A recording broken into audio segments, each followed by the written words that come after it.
Olá pessoal, tudo bem? Professor Francisco quem fala, o Chico do Chico Explica. Algumas semanas atrás nós estivemos juntos aqui para um papo bem breve, falando sobre a medida provisória que estava sendo analisada para fins de conversão em lei, através do projeto de lei, e que daria fim à Eireli e converteria todas as empresas individuais de responsabilidade limitada em sociedades limitadas unipessoais. Pois é, e aconteceu. No dia 26 de agosto, foi promulgada a Lei 14.195, que é uma lei que, além de uma série de medidas relativas à facilitação para a abertura de empreendimentos, promoveu uma série de alterações em diversas leis relativas à área empresarial, entre elas o Código Civil e a Lei de Registros. E entre essas alterações, como nós já havíamos mencionado, o fim da Eireli, sua revogação tácita e conversão automática em sociedades limitadas unipessoais. Mas, como mencionado, essa não foi a única alteração promovida pela Lei 14.195, que é uma lei que veio atualizar uma série de questões na área empresarial. Hoje, então, nós vamos discutir de forma bem breve também, bem pontual, algumas alterações promovidas pela Lei 14.195 no que diz respeito, sobretudo, ao registro de empresas. Vamos conferir, então. Uma primeira alteração diz respeito à descrição do objeto social no ato constitutivo de uma empresa mercantil, seu contrato social. De acordo com a antiga redação do artigo 35, inciso 3, os atos constitutivos de empresas mercantis que, além das cláusulas exigidas em lei, não designarem o respectivo capital, bem como a declaração, atenção, precisa de seu objeto, cuja indicação no nome empresarial é facultativa. Se for este o caso, não poderia ser arquivado. Depois, agora com a Lei 14.195, como ficou o texto do artigo 35, inciso 3 da Lei de Registros, da Lei 8.934/94. Novo texto. Não podem ser arquivados os atos constitutivos de empresas mercantis que, além das cláusulas exigidas em lei, não designarem o respectivo capital e declaração de seu objeto, cuja indicação no nome empresarial é facultativa. O que mudou? Foi uma mudança bem sucinta, diz respeito àquela menção de precisão do objeto social. Então, hoje, não é mais necessário você discriminar em detalhes qual é o objeto social do seu empreendimento. Isso não é mais um motivo para o indeferimento, do seu pedido de arquivamento do seu empreendimento. Hoje, se você se ater à Classificação Nacional de Atividades Econômicas, ao CNAE, aos tipos de atividades econômicas lá mencionados, por exemplo, fabricação de artigos de madeira, já basta para fins de registro. Então, não é mais necessário uma descrição detalhada do objeto social do empreendimento. Essa alteração veio justamente no espírito da norma de facilitar a abertura de empreendimentos em vez de trazer empecilhos ao empreendedor. Uma segunda alteração muito importante no que diz respeito à abertura de um empreendimento, ao seu registro na junta comercial, no órgão de registro competente, diz respeito à análise do nome empresarial, porque na ocasião de uma abertura sempre é realizada uma análise da colisão ou não do nome empresarial do empreendimento a ser registrado com outro já existente. Se na época fosse idêntico ou semelhante, não seria o caso de arquivamento, seria negado, certo? Anteriormente, então, como é que era a redação do artigo 35, inciso 5 da Lei de Registros? Artigo 35. Não podem ser arquivados, inciso 5, os atos de empresas mercantis com nome idêntico, atenção, ou semelhante a outro já existente. Então, o motivo da negativa do registro por conta do nome empresarial poderia ser no caso de nomes idênticos ou semelhantes a outro empreendimento já registrado. E agora, como é que fica então a partir da Lei 14.195? Artigo 35, inciso 5. Os atos de empresas mercantis com nome idêntico a outro existente não podem ser arquivados. Ou seja, o que aconteceu? O que sumiu dali? Não se realiza mais a junta comercial, ao analisar o pedido de registro, ela não vai mais fazer análise de nomes semelhantes. Semelhança não é o caso de indeferimento de nome empresarial pela junta comercial, porque era uma análise subjetiva por parte do servidor ou do vogal da junta realizar esta análise, e dependeria do próprio atendente discutir, né, e identificar se seria o caso de semelhança ou não, ou seja, seria um critério extremamente subjetivo.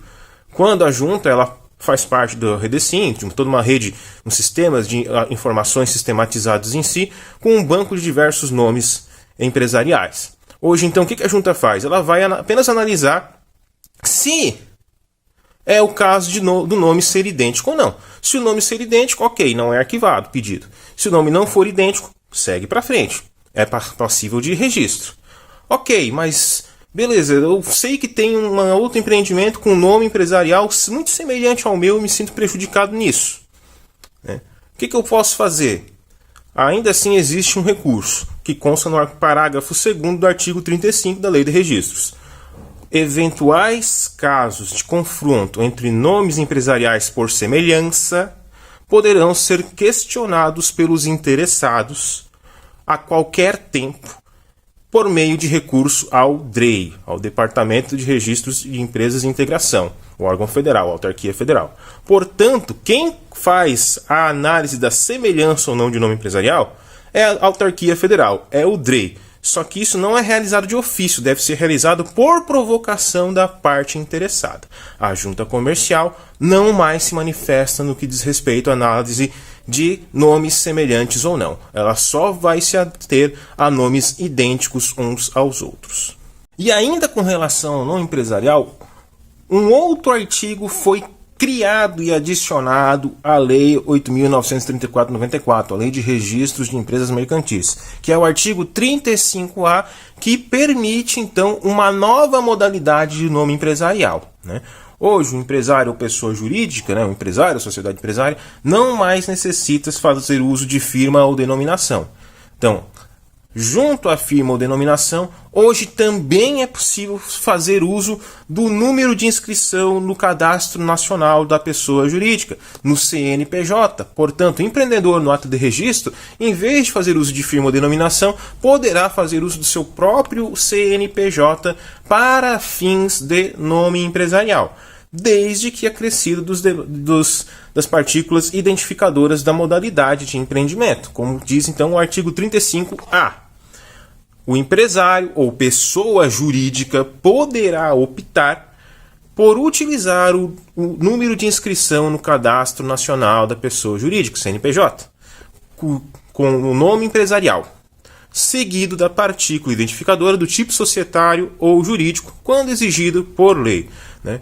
Por que então fazer uso do CNPJ em vez da firma ou nome empresário ou denominação? Porque não existe CNPJ igual ao outro. Portanto, quando da análise de colisão ou não do nome empresarial em si, não haverá problemas ao empreendedor que fazer uso do CNPJ, porque não há CNPJ igual ao seu e, portanto, com relação ao nome empresarial, seu pedido vai seguir adiante. Mas uma medida no sentido justamente de facilitar a abertura de empresas e evitar qualquer problema no que diz respeito à análise do órgão registral.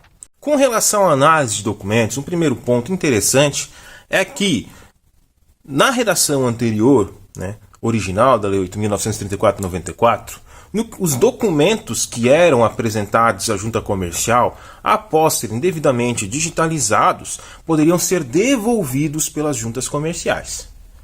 Porém, a Lei 14.195 trouxe uma nova atualização, atualizou o texto desse artigo 57, do artigo 57 da Lei de Registros. Hoje, então, a junta comercial, realizada a digitalização dos documentos apresentados, ela não precisa mais devolver os documentos. Ela pode eliminar estes documentos. Vejamos a redação. Original, artigo 57. Os atos de empresas, após microfilmados ou preservar a sua imagem por meios tecnológicos mais avançados, poderão ser devolvidos pelas juntas comerciais, conforme dispuser o regulamento. Nova redação. Artigo 57. Quaisquer atos e documentos, após microfilmados ou preservada a sua imagem por meios tecnológicos mais avançados, poderão ser eliminados pelas juntas comerciais, conforme disposto em regulamento. Uma vez que tenham sido devidamente digitalizados, esses documentos serão já integrados à Redecim para acesso a qualquer momento. Outra questão interessante no que diz respeito aos documentos apresentados à junta comercial diz respeito ao reconhecimento de firma.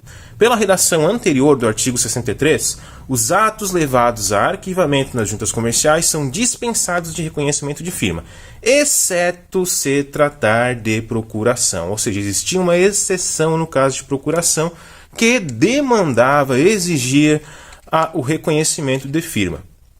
Agora não. Pela nova redação do artigo 63, mesmo no caso de procuração, dispensa-se reconhecimento de firma. Artigo 63 da Lei de Registros. Os atos levados a arquivamento nas juntas comerciais são dispensados de reconhecimento de firma. Ponto. Ou seja, sem exceção à regra. Não é necessário o reconhecimento de firma dos atos levados a registro na junta comercial. Uma outra alteração da Lei de Registros, promovida pela Lei 14.195, diz respeito à possibilidade de transferência de bens em função dos atos constitutivos ou de alteração de uma sociedade mercantil. Anteriormente já era possível a sociedade empresarial, uma sociedade empresária, por conta do seu ato de constituição e da própria declaração de bens para fins de constituição do capital social, levar tais termos para o registro competente e realizar a transferência do seu patrimônio da pessoa física para o CNPJ da sociedade. Porém, essa faculdade ela se limitava apenas às sociedades, não se estendia aos empresários individuais. A Lei 14.195, ela ampliou essa faculdade, passou a prever também que os empresários individuais podem também realizar esta transferência de seu patrimônio pessoal para o CNPJ em si do seu empreendimento, por mais que esse CNPJ seja apenas para fins tributários e não consista de fato numa pessoa jurídica propriamente dita, certo? Porque como nós vimos, o empresário individual ele responde com seu próprio patrimônio pessoal pelos riscos do empreendimento em si. Então, numa eventual execução, o credor de um empresário individual poderá indicar a penhora os bens que constam no CPF deste empresário individual, assim como poderá também indicar bens que eventualmente constam no seu CNPJ. Mas hoje, nenhum cartorário poderá mais negar, a transferência desses bens da figura do CPF, do empresário individual, para o seu CNPJ, por força da alteração que foi promovida no artigo 64, que agora diz: a certidão de atos de constituição e alteração de empresários individuais e sociedades mercantis, fornecida pelas juntas comerciais em que foram arquivados, será documento hábil para a transferência por transcrição no registro público competente dos bens com que o subscritor tiver contribuído para a formação ou aumento do seu capital social. Muito bem, pessoal, vimos então uma série de alterações que foram promovidas pela Lei 14.195, na Lei de Registros e no Código Civil. Alterações essas que parecem pequenas, mas que, se a gente for observar na prática, no operacional, no dia a dia das juntas comerciais, certamente representam uma série de atualizações de grande repercussão e que podem transformar o dia a dia do empresário, sobretudo no que diz respeito à abertura de empresas que se buscou facilitar. Esta Lei 14.195 também traz algumas alterações relativas à Redecim, a rede de informações sistematizadas das juntas comerciais, que elas têm à disposição para fins de análise de empreendimento, entre outras demandas em si, e também promove uma série de outras alterações relativas, por exemplo, às sociedades anônimas. Mas essas alterações nós vamos ver em outro momento, em outro vídeo. E até lá, ficamos por aqui. Um abraço e até a próxima.